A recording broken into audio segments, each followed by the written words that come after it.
నమస్తే అన్న అందరికీ నమస్కారం. కువైట్ ప్రభుత్వం, కువైట్ రాజు గారు కువైటీ ప్రజలను ఎలా చూసుకుంటారన్న విషయం అందరికీ తెలిసిందే.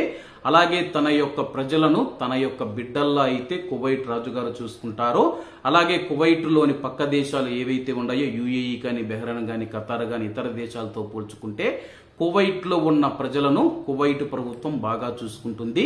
అలాగే వారికి సబ్సిడీ రూపంలో కానీ ఇతర రూపాలలో కూడా ఆర్థిక సహాయం చేస్తూ ఉంటుంది.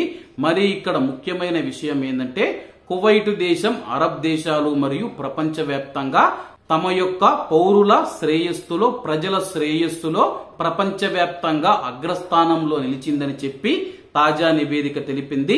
అలాగే పోటీ తత్వంలో మనం చూసుకుంటే 67 దేశాలలో 37వ స్థానంలో కువైట్ దేశం నిలిచింది.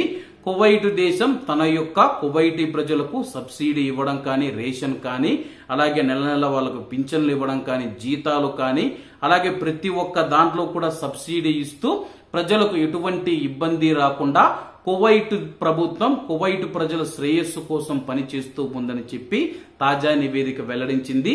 ఏది ఏమైనా సరే ఇది మాత్రం అంగీకరించవలసిన విషయమే.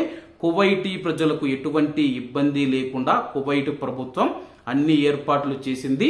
వాళ్లకు ఒక లగ్జరీ లైఫ్ నైతే కువైట్ ప్రభుత్వం ఇస్తూ ఉంది. ఇది ఎవ్వరూ కాదనలేని విషయం కాబట్టి, అలాగే కువైట్ లో ఉన్న కువైటీ ప్రజలపైన మీ యొక్క అభిప్రాయాన్ని కామెంట్ రూపంలో తెలియజేయాలని కోరుకుంటూ, అందరూ బాగుండాలి, అందులో మనం ఉండాలి. అందరికీ నమస్తే అన్న, జై హింద్.